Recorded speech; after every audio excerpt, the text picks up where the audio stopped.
Canada's new government will rebuild, reinvest, and rearm the Canadian Armed Forces. The Prime Minister's clarion call to defend against a superpower's imperialism. What I'd like to see, Canada become our 51st state.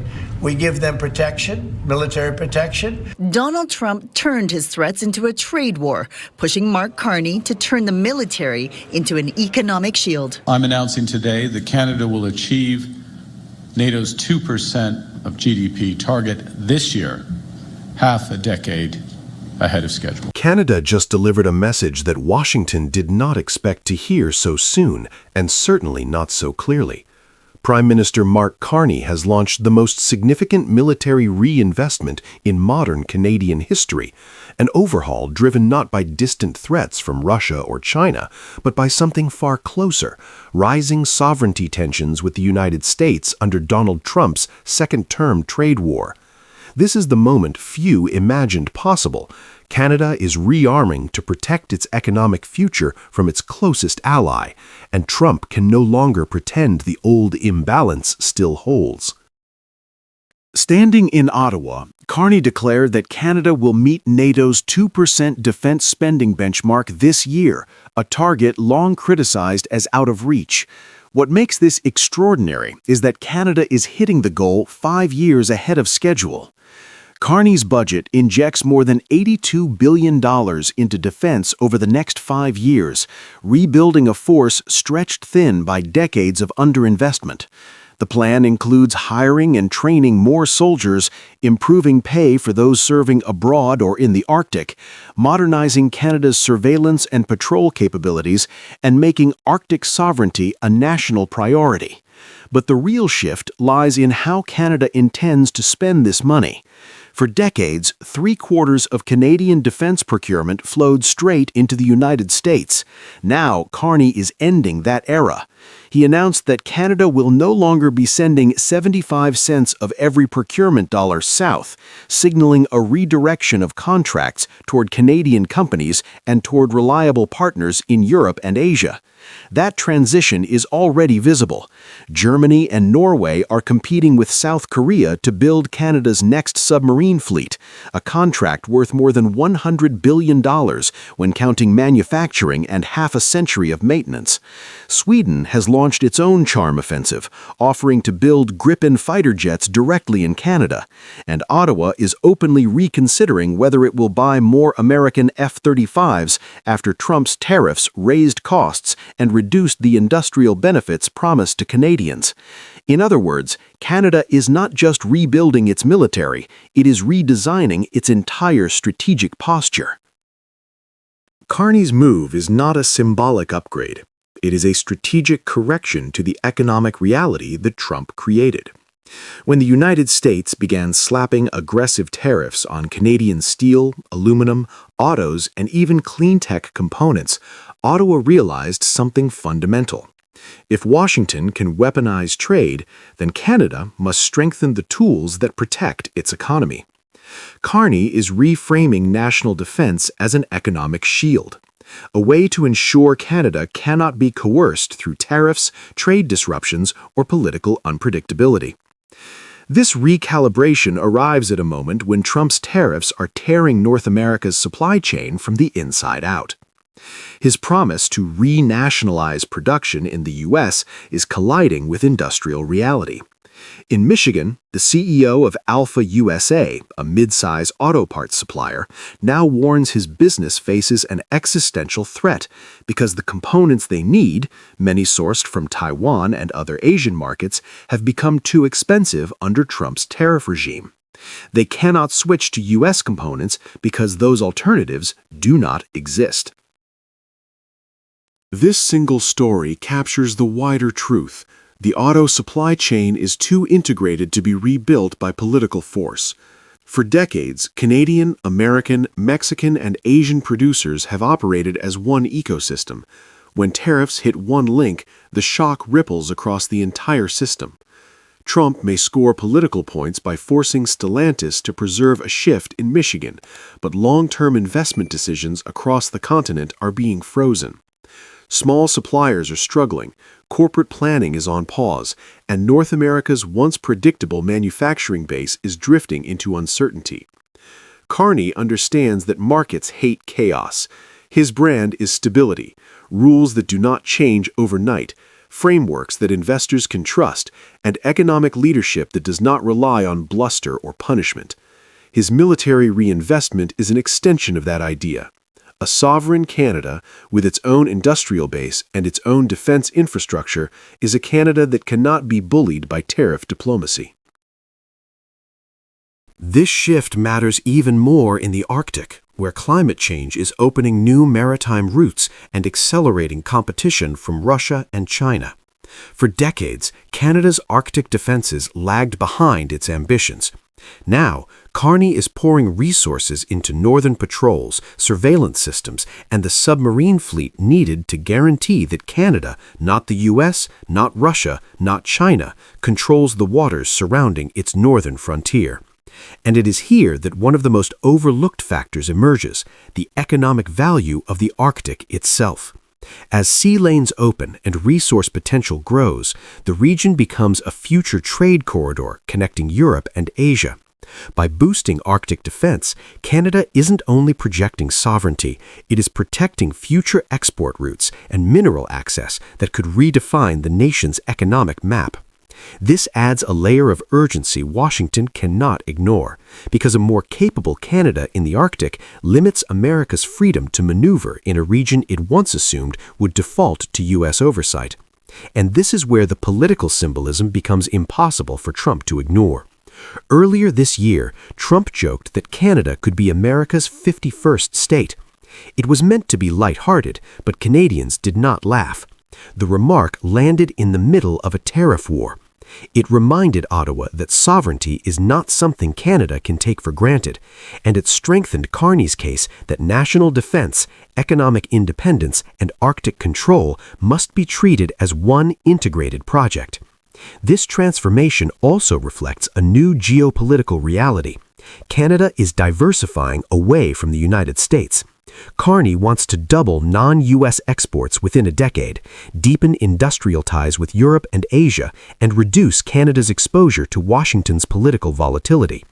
The submarine and fighter jet competitions now show this clearly. Canada is no longer buying American equipment because it always has. It is choosing partners based on long-term strategic value, stable supply chains, and mutual benefit. For the first time in decades, Washington cannot assume automatic compliance from Ottawa. And that shift, more than the spending, more than the submarines, is what makes Carney's move so significant.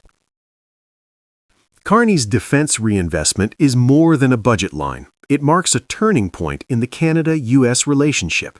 Canada is no longer relying on American goodwill to safeguard its sovereignty or its economy.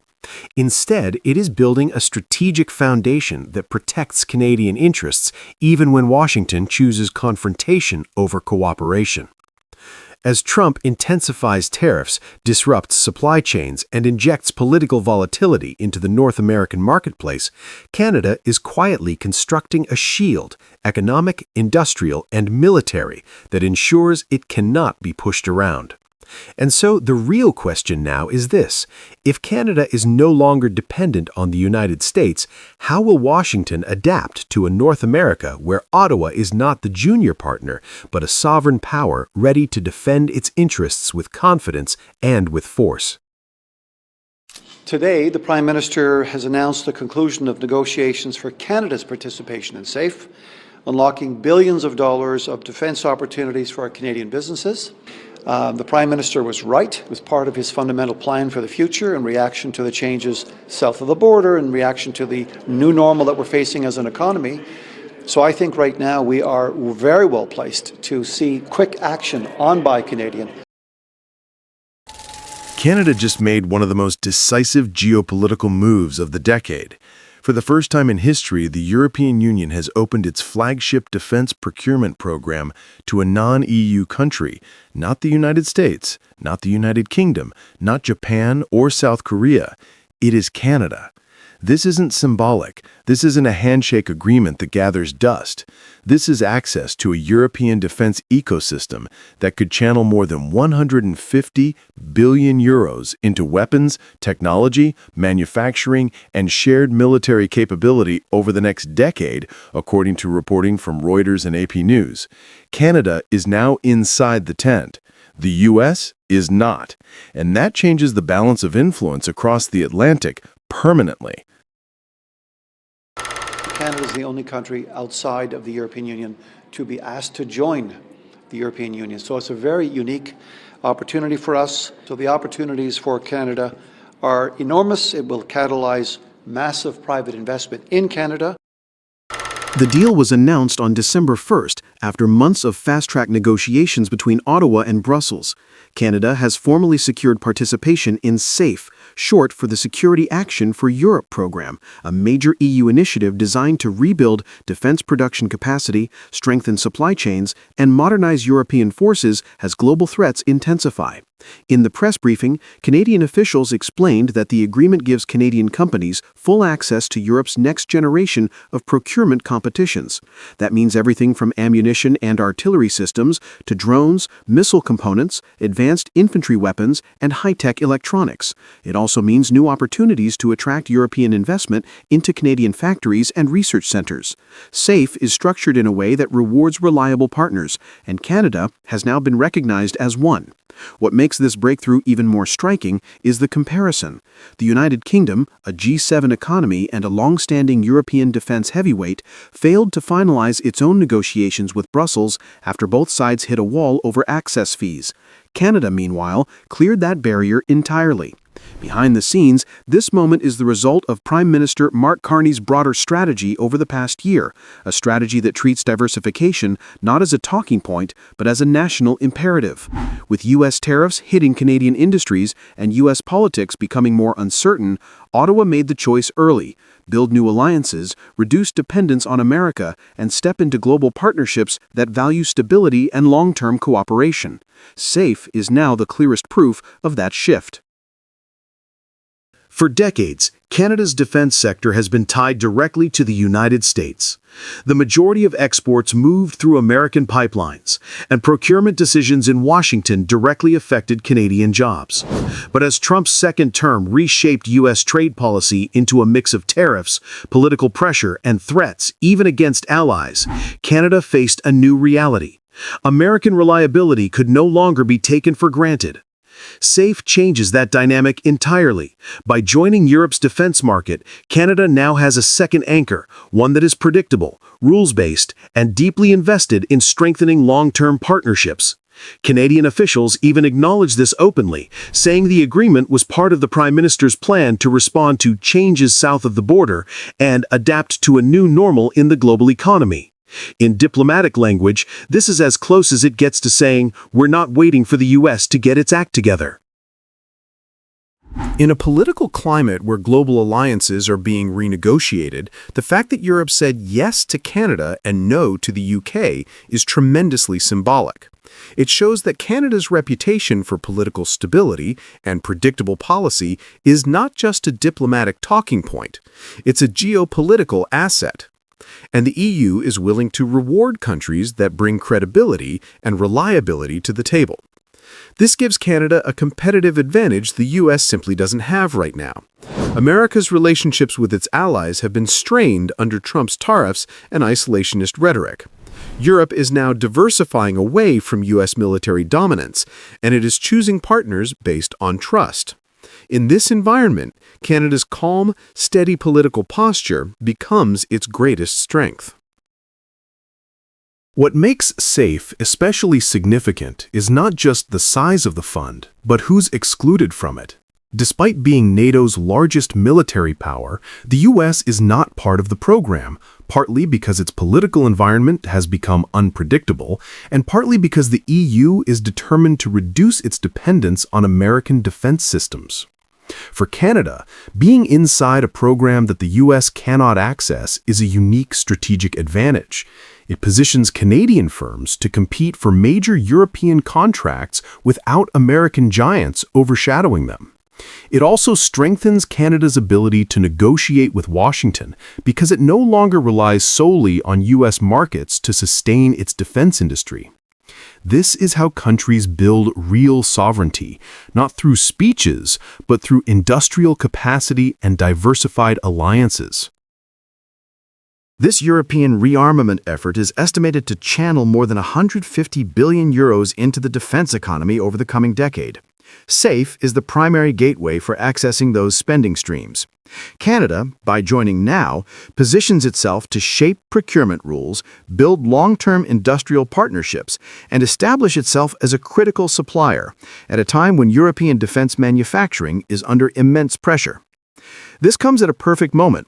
American tariffs on steel, aluminum, autos, and other industrial goods have created instability for Canadian producers. SAFE opens a massive new outlet for high-value manufacturing, one that is not shaped by U.S. domestic politics or campaign season threats.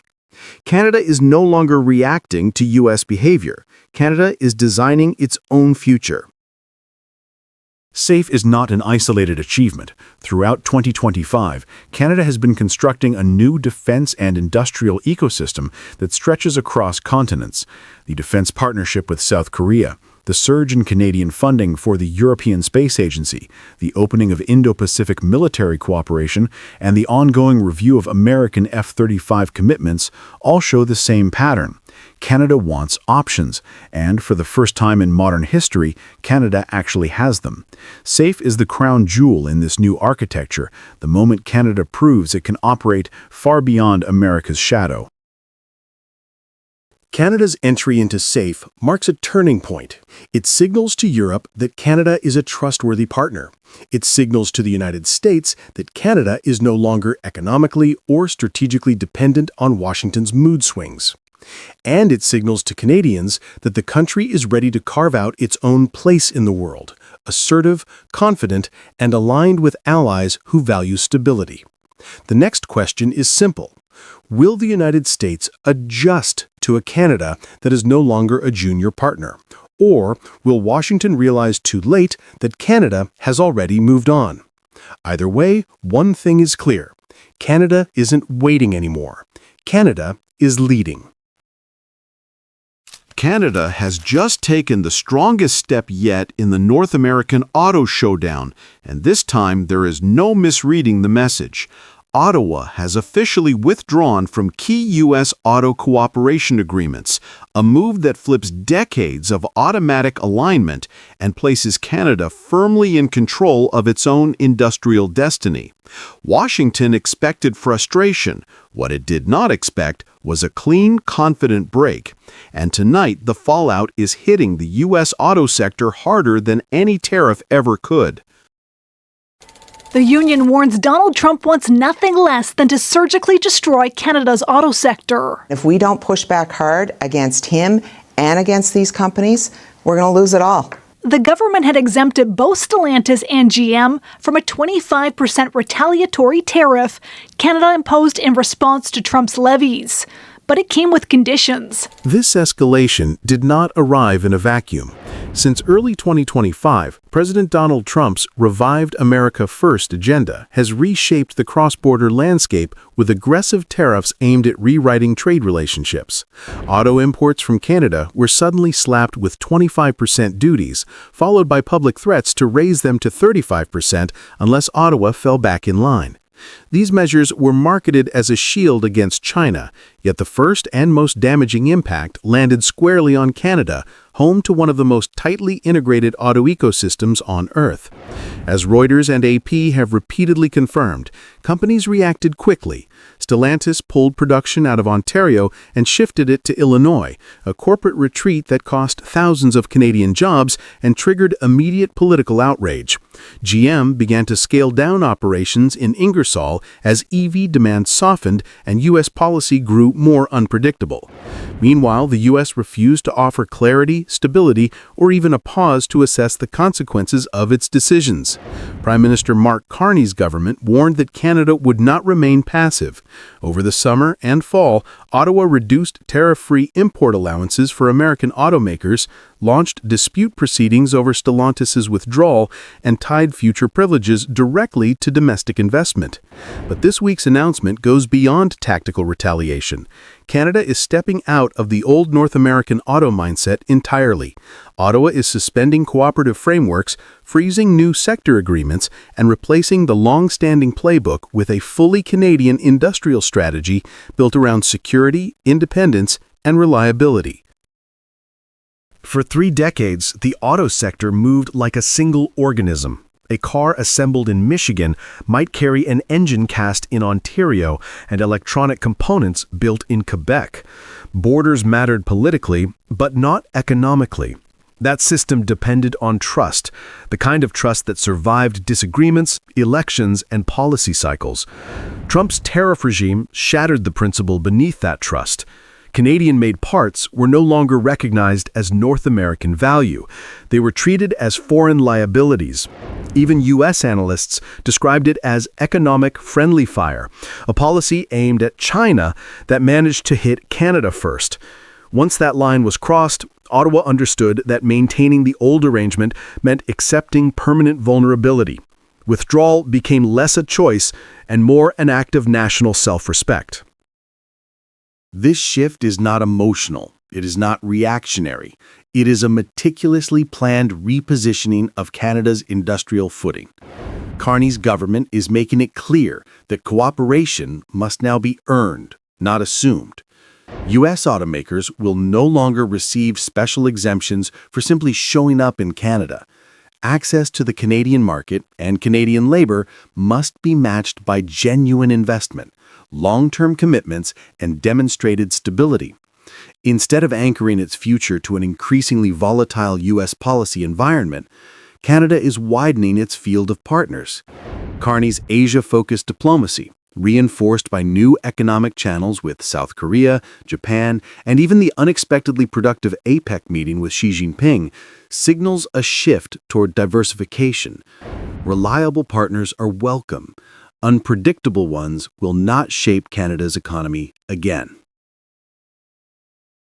The irony is striking. Trump's tariffs were designed to protect American jobs, yet they are now destabilizing the very companies they were meant to defend. The U.S. auto industry has long depended on seamless access to Canadian parts, engineering, and materials. When those links are disrupted, production delays spread rapidly. A component stuck at the border forces assembly lines to slow. A surge in Canadian prices inflates the cost of an American-built SUV. The slightest uncertainty causes investment plans to freeze. Bloomberg reports that U.S. automakers are already facing higher operating costs and increasingly complex supply chain hurdles. The industry cannot build competitive cars without predictable partners, and right now, the United States is the least predictable actor in the North American market. This is not Canada damaging the U.S. auto sector. It is the United States damaging itself, and Canada simply refusing to take the blow in silence. Behind closed doors, Canadian officials now refer to the USMCA as a zombie deal, technically alive but hollowed out by unilateral American decisions. A trade agreement cannot function when one country rewrites rules without consultation, especially in an industry as integrated as autos. By stepping back from auto cooperation arrangements, Canada is not abandoning USMCA. It is responding to the reality that the United States abandoned the spirit of the agreement long ago. As North America argues, Asia is quietly positioning itself as the world's most reliable manufacturing bloc. South Korea is expanding global defense industrial partnerships. Japan is deepening long-term EV battery alliances. ASEAN economies are emerging as essential mid-stage production hubs. Even China, despite tensions, is ready to court Canadian investment with offers of stability and scale. For Canada, this is less a pivot and more a rebalancing. For the U.S., it is a warning. Global leadership is never guaranteed, and reliability is now a global currency. If America chooses chaos, others will choose opportunity. For years, Canada tolerated disrespect disguised as negotiation. It endured being labeled a national security threat over steel and aluminum. It watched the U.S. weaponize access to its own market. It absorbed corporate withdrawals justified by American politics, not economic logic. This withdrawal is the clearest declaration yet that Canada is finished playing the junior role. The country is not isolating itself, it is reclaiming its agency. Carney's message is simple. Canada will cooperate when cooperation is mutual, not when it is expected. Canada's decision to withdraw from U.S. auto cooperation is not a rupture, it is a restoration of balance. After a year of tariff pressure, broken commitments, and unpredictable policy swings, Ottawa has acted with a confidence that reflects both its national interest and its global potential. The road ahead will not be simple, but the direction is unmistakable. Canada is done waiting for Washington to treat it like a partner. From now on, Canada chooses its own path, its own terms, and its own future. The real question is whether the United States is prepared to adapt to a North American landscape where Canada is no longer the quiet neighbor, but an independent power that knows its worth. Can we expect something in regards to sectoral tariffs? That was just a brilliant segue there, tried, Judy. It was very good. We'll see. We're ongoing discussions with the Americans, and I wouldn't overplay it. I'm looking forward to see the president at APEC in Korea. When Prime Minister Mark Carney confirmed the possibility of a sectoral tariff deal with the United States, it was a signal of strategy, a deliberate shift in how Canada faces the world's most aggressive trade agenda. Instead of chasing a single, sweeping trade agreement, Carney is carving out targeted sectoral arrangements that protect the industries Canada values most. This approach comes at a time when the Trump administration is tightening its grip on foreign imports and warning allies to reshore or pay more. For months, U.S. tariffs have rippled through global markets, reshaping supply chains and straining alliances. But in Ottawa, the effect has been different. Rather than retreat, Canada is adapting, and in doing so, turning Trump's trade war into a chance to rebuild on its own terms. We have the best deal with the Americans of any country. We have the lowest tariff on our automobiles and trucks of any country, but we are not satisfied. That is why we are negotiating a new accord on steel, on aluminum, on energy, and on auto. Behind Carney's confirmation of a sectoral deal lies a deeper strategy, refusing to let Washington dictate the rules. By negotiating within specific industries, steel, aluminum, and energy, Ottawa is taking control over what matters most to its economy. Unlike a broad agreement that binds every sector, a targeted deal gives Canada flexibility. It allows Ottawa to defend core national interests without surrendering leverage to the White House. This is not a return to old-style diplomacy, where Canada waited for the U.S. to set the tone. It is an acknowledgement that the North American relationship has fundamentally changed. Trade researchers point out that such an approach mirrors the reality of 2025, a fragmented global economy where power depends on specialization and resilience. For Canada, steel and aluminum remain vital. Together, these industries employ nearly 100,000 Canadians and anchor regional economies from Hamilton to Saguenay. Carney's move also shields energy exports, a sector worth more than 130 billion Canadian dollars in 2024, according to Statistics Canada, from the volatility of U.S. tariff threats. In other words, sectoral negotiation is not a compromise. It is an insurance policy for Canada's industrial backbone. As Trump's team boasts about reshoring jobs, Canada is quietly writing a new rulebook, one where sovereignty and selectivity go hand in hand. But the shift goes deeper than trade tactics. It reflects a broader national pivot toward economic independence. In recent weeks, Canadian analysts have urged a new focus on value-added production, making more at home and exporting smarter.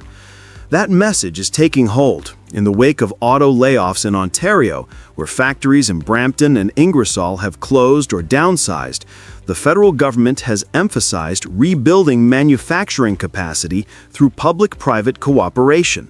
It's not just about saving jobs, it's about reinventing the structure of Canadian industry. Government data shows that the manufacturing sector still accounts for nearly 10% of Canada's GDP, supporting over 1.7 million workers. But global competition and U.S. tariffs have exposed the risks of dependence. Trump's policies, meant to weaken Canada's export position, are instead driving Ottawa to double down on domestic production and long-term resilience. The message from the government is clear. Every tariff that blocks a border crossing will be met with new incentives to produce at home. From clean energy investment to local sourcing requirements, Canada's industrial map is changing. The goal is not isolation, it is stability. Trump's economic wall has unintentionally helped Canada discover its own foundation. While debates continue in Washington, Carney's eyes are looking east. His upcoming 10-day trip to Asia, confirmed by government sources, aims to strengthen Canada's trade outreach beyond North America. It's a move that even critics admit is well-timed.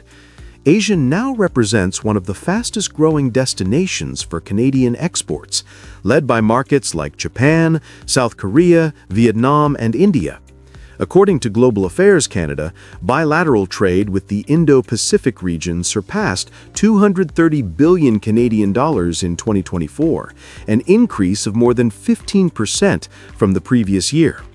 By engaging Asian partners directly, Carney is pursuing both diversification and influence. The plan aligns with Ottawa's Team Canada trade strategy, which focuses on building alliances with democracies that share interests in sustainable growth, digital infrastructure, and energy transition. For a country long tied to the U.S. market, this shift is monumental. It sends a clear message. Canada will no longer wait for the White House to open the door. It will chart its own course across the Pacific, where demand for food, minerals, and clean energy is growing fast. This Asia strategy is not a reaction to Trump. It's a replacement for dependency. It positions Canada as a middle power with global reach, no longer defined by the policies of its southern neighbor. Amid all the talk of tariffs and trade, Carney's leadership has kept a human face on economic policy. His government's response to recent job losses in Ontario shows that trade strategy cannot be separated from social responsibility. At the federal and provincial levels, discussions are underway to provide expanded unemployment benefits, mental health programs, and retraining for displaced workers. These measures are not dramatic headlines, but they matter to families affected by the shifting economy. This balance between diplomacy abroad and compassion at home is shaping Carney's image as a pragmatic leader. While Trump rallies crowds with slogans about dominance and victory, Carney speaks through action, reinforcing industries, supporting workers, and steering Canada toward steady growth. In a climate of global volatility, that steadiness resonates. It reminds Canadians that leadership is not about noise, but endurance. The irony of Trump's trade war is becoming clear. His tariffs were meant to corner allies, yet they are pushing them to adapt faster than ever. For Canada, the pressure has become motivation to modernize, diversify, and strengthen from within.